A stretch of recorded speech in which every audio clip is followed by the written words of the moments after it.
Di dalam surat Al-Ankabut surat 29 ayat 45, A'udzubillahi minasyaitonirrajim. Utlu ma uhiya ilaika. Bacalah apa yang telah diwahyukan ilaika kepadamu, minal kitab, dari Alkitab, wa aqimis shalah, dan dirikan salat. Inna sholata tanha 'anil fahsya'i wal munkar. Sesungguhnya salat mencegah dari perbuatan fahsya, keji, wal munkar, dan dosa-dosa yang lainnya. Wala dzikrullahi akbar, dan sungguh itu merupakan zikir yang paling besar. Jadi salat itu zikrullah, zikir Allah yang paling besar. Wallahu, dan Allah ya'lamu, mengetahui, ma tasnaun, apa yang kalian kerjakan. Ayat ini barangkali memang tidak asing dan sering kita dengar. Inna sholata tanha 'anil fahsya'i wa munkar. Nah, jadi kalau kita sering dengar ayat kalimah itu, ini ayat yang mana? Nah, inilah surat Al-Ankabut ayat 45. Jadi secara komplitnya ayatnya tadi disampaikan. Di akhir ayat Allah menyatakan, wallahu ya'lamu ma tasnaun, dan Allah mengetahui apa yang kalian kerjakan. Jadi artinya utlu ma uhiya ilaika minal kitab, bacalah apa yang telah diwahyukan kepadamu, khitabnya kepada Rasulullah Shallallahu Alaihi Wasallam, dari Alkitab. Nah, ini bukan hanya perintah kepada Rasul saja, tapi umumnya perintah kepada seluruh kaum muslimin. Karena di akhir ayat dikatakan wallahu ya'lamu ma tasnaun. Allah mengetahui apa yang kalian kerjakan. Allah mengetahui siapa yang membaca apa yang telah diwahyukan kepada Rasul dari Alkitab. Siapa di antara kaum muslimin yang biasa untuk membaca Alkitab atau Al-Quran. Jadi Al-Quran sering disebut Alkitab atau juga sering disebut dengan Kitabullah, ya sama saja. Dan siapa di antara kaum muslimin yang wa aqimus shalah, yang mendirikan salat. Jadi Allah mengetahui. Lalu dijelaskan di berikutnya lanjutan ayatnya, inna sholata tanha 'anil fahsya'i wa munkar. Jadi juga Allah mengetahui siapa yang sungguh-sungguh di dalam sholatnya, sehingga dari sholat yang dilakukan menghasilkan suatu sikap, perilaku, atau karakter diri, dia terhindar dari fahsya dan munkar, dari perbuatan keji dan munkar. Dan di lanjutan ayatnya wala dzikrul akbar, bahwa itu adalah zikir Allah yang paling besar, bahwa sholat itu merupakan zikir yang paling besar. Siapa di antara kaum muslimin yang benar-benar memanfaatkan sholatnya itu sebagai bentuk zikir? Karena dari, kalau kita perhatikan tata cara sholat, dari mulai takbir, iftitah, al-fatihah, maka siapa yang ketika ia melaksanakan sholatnya itu menjadikan semua bacaan-bacaan itu sebagai bentuk zikir. Jadi bukan saja kata yang terlontar terucap dengan sendirinya, tapi itu dari mulai takbir, iftitah, al-fatihah, dan seterusnya, ruku, sujud, itu semua adalah sebagai bentuk zikir. Nah, siapa yang melakukan itu? Nah, mereka yang benar-benar mengerjakan sholat sebagai bentuk zikir, maka Allah di ayat tadi sebelumnya memberikan satu jaminan bahwa sholat itu akan tanha anil fahsya'i wa munkar. Jadi kalau kita mencoba mengevaluasi diri,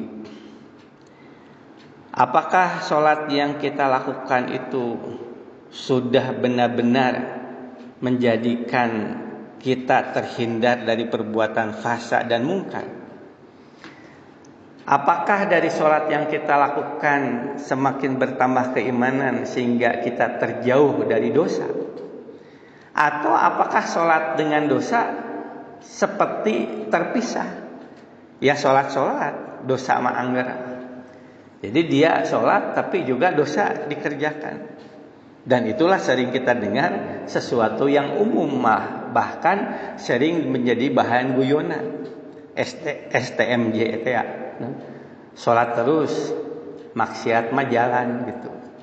Nah, ini akhirnya menjadi bahan guyonan yang sebetulnya bukan sesuatu yang sepantasnya dijadikan bahan guyonan, tapi itu justru menjadi bahan renungan.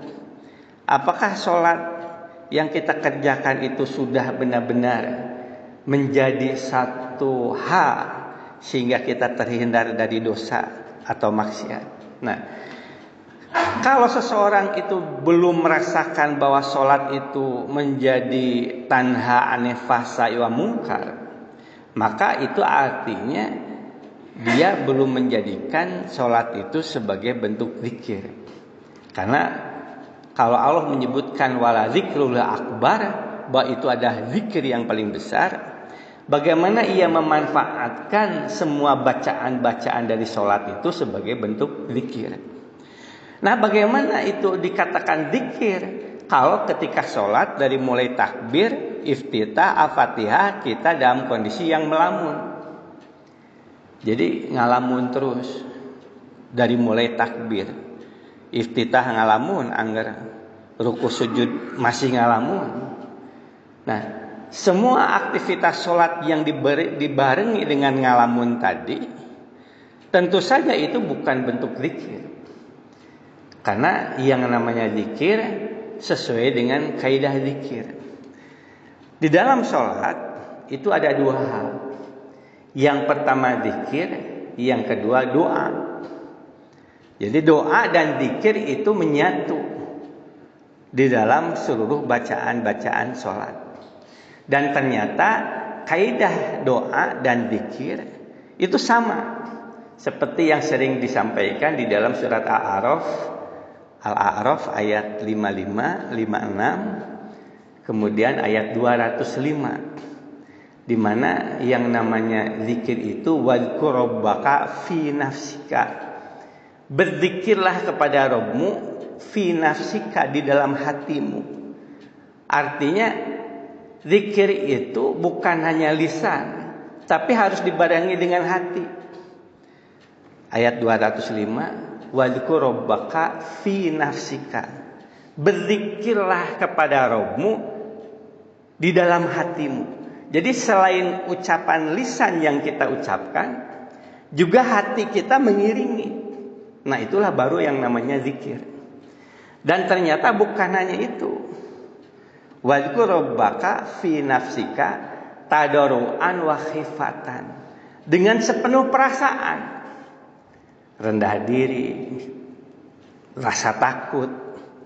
Nah, kalau kita kaitkan dengan bacaan doa yang juga sama dengan zikir, kaidahnya ud'u rabbakum tadarruan wa khufyah, berdoalah kepada Rabbmu tadarruan, dengan rendah diri dan suara yang rendah, suara yang lirih, suara yang lembut, suara orang yang berdoa, suara orang yang memohon.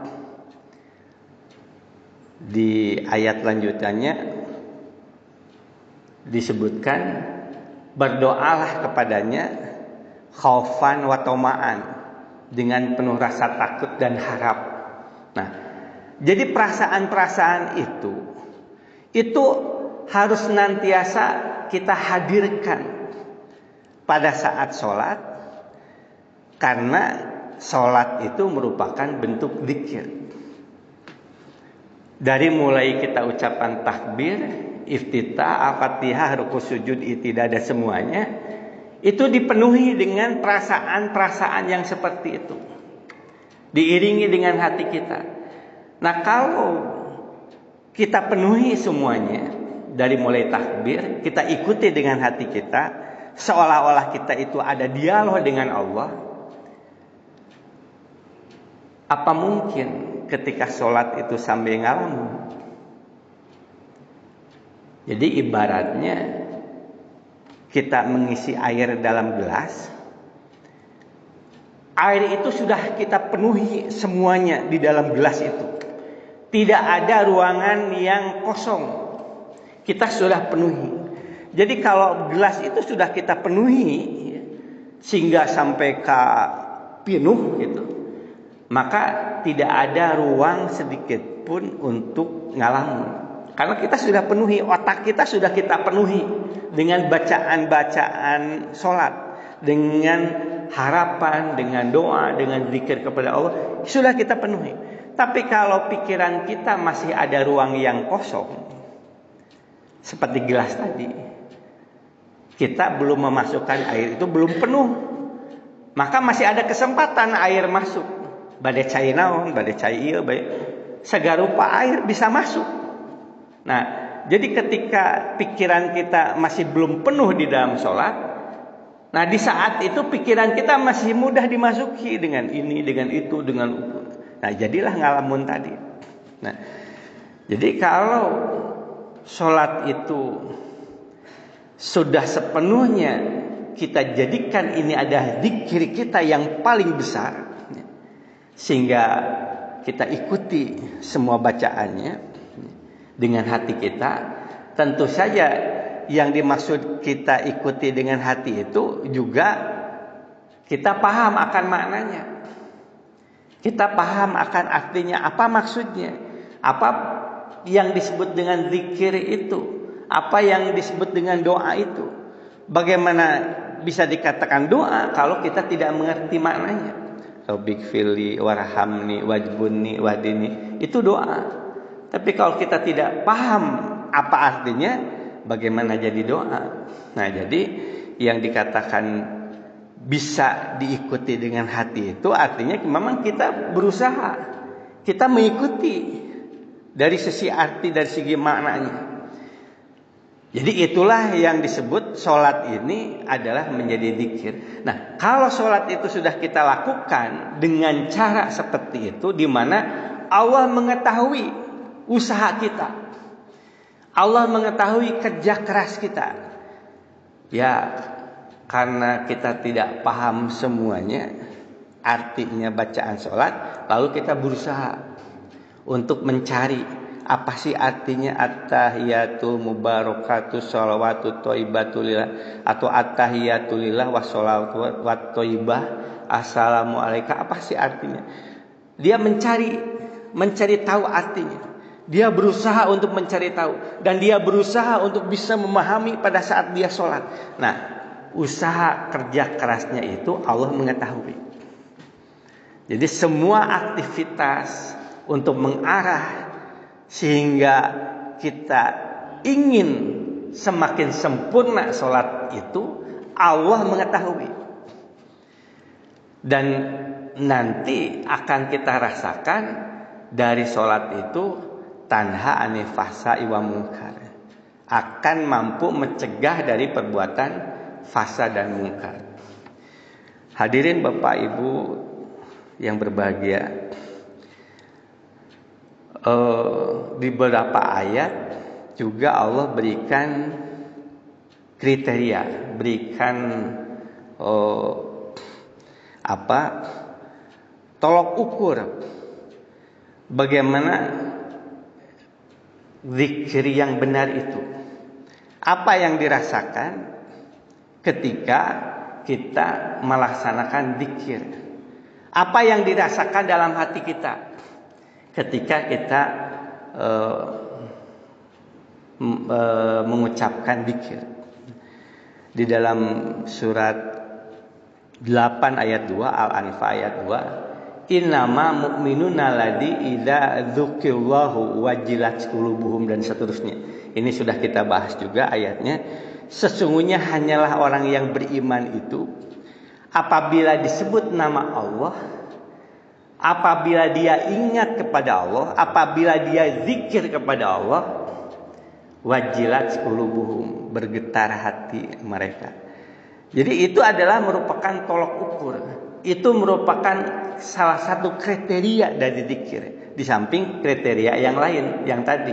Surat Al-A'raf ayat 55, 56, 205. Nah itu kriteria. Nah ditambah oleh Allah di ayat Al-Anfal ayat 2-nya.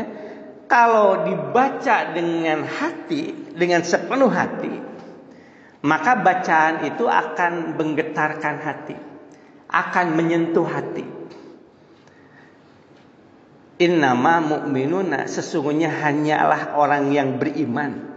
Jadi Allah tidak memberikan satu pilihan lain. Tapi Allah menyebutkan orang yang beriman itu adalah, jadi tidak disebutkan yang setengah orang yang beriman, tapi orang yang sesungguhnya hanyalah orang yang beriman itu apabila idza dzukirallahu wajilat qulubuhum, disebut nama Allah bergetar hati mereka, wa idza tuliyat alaihim, apabila dibacakan kepada mereka ayat-ayatnya, zadathum imana, mereka bertambah keimanan. Jadi kembali kita soroti dulu berkaitan ketika disebut nama Allah itu ada sentuhannya kepada hati kita, ada getarannya kepada hati kita.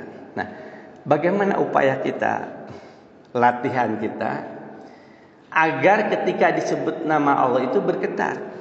Subhanallah, alhamdulillah, Allahu Akbar.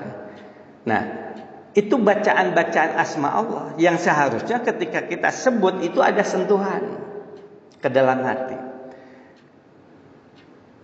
Agar hati kita terasa sentuhannya, maka yang secara logika kita, bagaimana sih agar hati kita tersentuh? Tergantung hubungan kita dengan Allah. Tergantung bagaimana keterkaitan diri kita atau harapan kita kepada Allah. Sebagai salah satu contoh, juga ini rasanya pernah juga disampaikan di sini. Ketika kita mendengar berita duka tetangga kita yang jauh dan mungkin kita juga tidak kenal orangnya, Pak ini tetangga ini di mana itu di sana yang paling jauh, kita juga tidak kenal bapak siapa, meninggal. Beritanya meninggal, tapi kita cukup kita bicara innalillahi wa inna ilaihi raji'un. Kita mendoakan semoga husnul khotimah. Tidak ada sentuhan apa-apa ke dalam hati kita. Tapi ketika kita diberitahukan oleh adik kita, Kang, papa teh ngantunkeun atau mamah teh ngantunkeun. Coba, ada tidak sentuhan ke dalam hati? Apakah kita sama reaksi kita seperti kita mendengar tentang berita yang tadi, tetangga kita yang jauh yang mungkin juga tidak kenal meninggal, ketika adik kita menyampaikan papa teh ngantunkeun atau mamah teh ngantunkeun gitu. Kan tentu saja beda, terasa gejolak hati kita ketika mendengar ibu kita atau bapak meninggal. Ya Allah, bahkan bukan saja tersentuh hati, gejolaknya luar biasa sampai akhirnya ia mencucurkan air mata. Kan itu menunjukkan betapa hebatnya gejolak hati itu ketika mendengar ibunya meninggal atau bapaknya meninggal. Nah, jadi artinya apakah seseorang itu ketika dia menyebut nama Allah itu ada sentuhannya? Tergantung sikap kita kepada Allah. Apakah kita begitu sangat bergantung kepada Allah? Atau kita menganggap tidak ada apa-apa? Kalau dalam diri kita begitu sangat tergantung kepada Allah, maka sudah pasti ketika kita membaca subhanallah, alhamdulillah, Allahu akbar, akan sangat terasa sentuhannya, getarannya. Tapi kalau kita tidak merasa tidak ada apa-apa dengan Allah, ya kita baca subhanallah, subhanallah, subhanallah, alhamdulillah, tidak ada perasaan apa-apa, tidak ada sentuhan apa-apa. Nah, kalau kita membaca bacaan tanpa ada sentuhan apa-apa ke dalam hati, itu tidak akan ada perubahan dalam hati. Karena yang namanya perubahan dalam hati pada saat hati kita disentuh terus, digetarkan terus dengan bacaan apa yang kita inginkan untuk hati kita. Kita memasukkan ke dalam hati kita bacaan tasbih. Subhanallah, maha suci Engkau ya Allah. Subhanallah, maha suci Engkau ya Allah. Kita masukkan terus ke dalam hati, terus-terusan, diiringi dengan sepenuh perasaan bacaan tasbih ini, maka ada pengaruhnya. Hati kita akan berubah menuju kepada nilai-nilai kesucian. Kita menjadi tidak suka untuk berbuat dosa dan maksiat karena Allah maha suci. Bagaimana kita berbuat dosa kalau kita menyadari bahwa Allah maha suci, dan kita akan kembali kepada Allah, Allah yang maha suci. Kita kembali kepada Allah, Allah yang maha suci, bari jeung bobolokot ku dosa, naudzubillah min dzalik. Jadi ketika ingat bahwa Allah maha suci, tentu kita akan berusaha untuk mensucikan diri. Berusaha jangan sampai dalam diri kita ada perbuatan dosa dan maksiat yang itu artinya mengotori diri kita di hadapan Allah. Maka semakin ia ucapkan tasbih dengan terus-terusan, ya, semakin dia ingin berusaha untuk mengikuti nilai-nilai kesucian, yaitu tidak lain tuntunan Allah. Jangan sampai ia juga melakukan dosa atau maksiat. Nah, itu yang akan terjadi. Jadi Bapak Ibu hadirin sekalian yang berbahagia, apa yang kita jalani, sholat terus-terusan kita sholat. Berapa lama kita menjalani sholat ini? 20 tahun, 30 tahun, 40 tahun, sampai ajal tiba. Apakah sholat yang kita lakukan sampai menunggu ajal itu masih seperti ini juga? Apakah kita biarkan sholat kita seperti ini? Padahal di dalam berbagai tuntunan seperti apa yang dikatakan dijelaskan dalam surat Al-Ankabut ayat 45, gambaran sholat yang disediakan oleh Allah. Nah, inilah targetnya, inilah sasarannya. Dan ketika kita menyadari akan hal itu dan kita ingin setiap perjalanan hidup kita ingin semakin baik, karena senantiasa kita di dalam doa kita, di dalam bacaan sholat kita memohon kepada Allah, ihdinas siratal mustaqim, ya Allah tunjukkanlah kami jalan yang lurus. Bayangkan oleh kita tiap hari, tiap saat kita mohonkan kepada Allah, tunjukkanlah kami kepada jalan yang lurus. Apakah memohon kepada Allah tunjukkan kami jalan yang lurus itu sampai umur 50 tahun? Apakah memohon ihdinas siratal mustaqim itu sampai umur 60 tahun? Memohon ihdinas siratal mustaqim itu tidak ada batasnya sampai akhir hayat kita. Sampai menjelang ajal tiba kita masih ihdinas siratal mustaqim. Ya Allah tunjukkanlah kami jalan yang lurus. Artinya senantiasa kita menselaraskan diri untuk menyempurnakan. Apa-apa saja yang dirasa belum sempurna, maka kita berusaha untuk terus menyesuaikan diri agar ibadah kita menjadi lebih baik, menjadi lebih sempurna. Mudah-mudahan ayat ini memberikan pencerahan kepada kita dan kita berusaha untuk semakin baik lagi dalam sholat, sehingga sholat terasa sebagai bentuk zikir dan sholat terasa itu ke dalam hati kita getarannya, sehingga dari sholat juga terasa ada perubahan tanha ane fahsa iwa mungkar, dan Allah mengetahui upaya kita, kerja keras kita untuk menuju kepada kesempurnaan itu. Demikian apa yang disampaikan pada subuh kali ini, mudah-mudahan ada manfaat untuk kita semua. Barakallahu li walakum, nasrum minallahi wa fatun qarib, babasyir mu'minin. Assalamualaikum warahmatullahi wabarakatuh.